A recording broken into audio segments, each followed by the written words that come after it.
What's up, guys? Brian coming at you. Yes, I'm in the car. Yes, I am driving.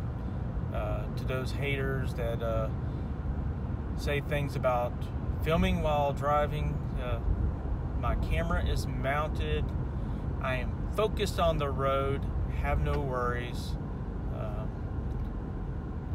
But anyway, today I want to talk to you about taking responsibility. A lot of things in life people want to blame others for. They don't want to take any self-responsibility for it.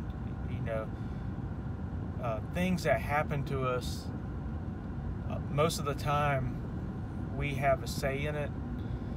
We allow those things to happen. And what brought this to mind, you know, whether if you want to talk about, bring this up into the political field or the RV field is kind of where I'm going with this. What I've been hearing a lot of, and I guess it's a pet peeve of mine, and I can't stand it when I hear people want to put full blame on other people for things. And to relate this, this is going to be about RVs. You know, a lot of people want to complain about a certain brand of RV, about their crap and everything. The thing is that they buy these RVs. They're the ones accepting the RVs. You know, I know a lot of people are new to buying RVs, and they don't know what to look for, and it's a shame that they do this. But you know, these same people come back and they complain and say, well, I spent all this money, and I understand it's a lot of money, and if you're going to be spending that much money and it means that much to you, then you probably should make your decisions a little bit wiser. And that means when you go to buy an expensive RV, when you're spending, you know, $60,000, $70,000, $80,000 and up, heck, it might be a $15,000 RV, and that's really expensive to somebody for their budget. You need to look it over, and if there's things wrong with it, you don't accept that RV, or you move on to another RV. You know, have them fix it and then buy it. But don't go, you know, don't go buy something and then blame others, or blame the company later that, oh, it's crap because this, and this, or you have 43 issues with your RV and you're having a problem getting them fixed, or you're, you know, most RVs have a 1-year manufacturer's warranty. And, you know, don't come up 2 years from now and then say, well, this doesn't work. And, you know, yes, we didn't try it in that first year, and we just realized now it doesn't work, and now the company won't do anything for it, or do anything about it. That's not the company's fault. That's your fault. I mean, the company gave you a year to test everything out. Test everything out. I don't care if you live in the Sahara Desert and your RV came with a heater. Test the heater out. Make sure it's working properly.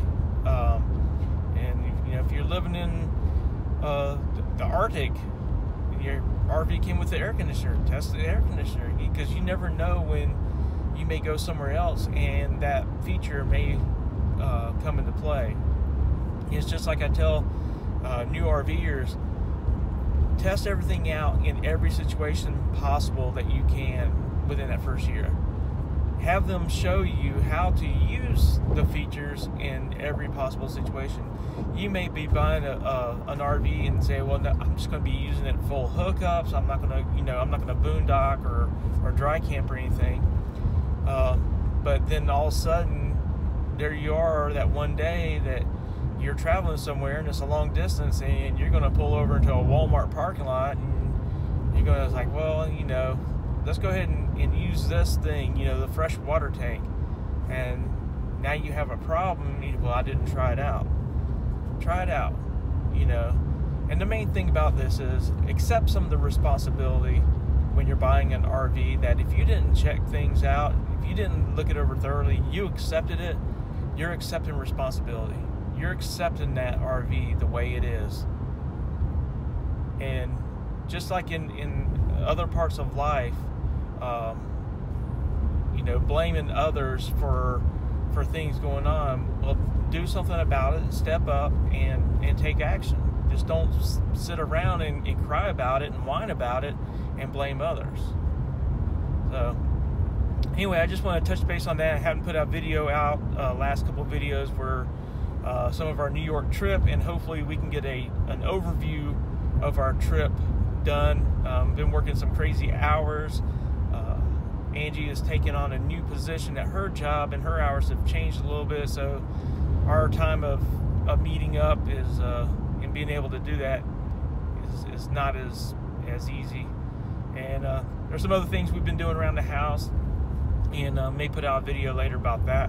But anyway, hope you like this video. Make sure you give it a thumbs up if you like it. Subscribe to the channel. Follow us on Facebook and Twitter and Instagram. You can follow us there, all those at The Woods Online.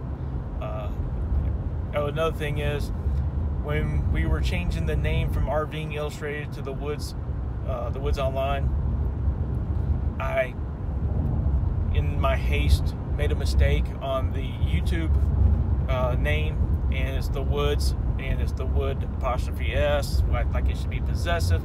That was my mistake, and I had already hit the save button before I realized what I did, and they won't allow me to change it for a few months. So I do know about that. Please, no comments about that, or you can comment about all you want, I don't care, but just so you don't waste your time, to try to let me know. I know about that. We will fix that later when that time is up, that we can make those changes. But anyway, hope you like this video, and we'll talk to you later. Bye. Oh, one more thing is, when I say take responsibility, I was mentioning about RVs, about buying the RVs. Also take some responsibility that when you do have something wrong and you take it to the repair facility / dealer, or wherever you're going to take it to, take some responsibility on the time frame of it getting repaired. Some of these dealers will play around with you, and they will keep your RV freaking forever if you let them. You know, they don't want to do that work. They don't want to do that warranty work. They don't get paid as much to do that warranty work. And especially if, especially those that you didn't buy the RV from, a lot of them don't even want to work on it for warranty work if they didn't sell it to you. So, I hear these stories about people's RVs are at the shop for months at a time, sometimes a year, whatever, people have had their RV for a year and only got to camp in it one time, and the dealerships has had it for 5 or 6 months. That's way too long. You're allowing that, so take some responsibility on that too, and stay on top of that dealer, and get a hold of the manufacturer. I don't care who the manufacturer is. Call the manufacturer and stay in touch with them, and make sure that you're putting pressure on both of them to get your things corrected that need to be corrected. So anyway, just want to throw that back in there too. Talk to you later. Bye.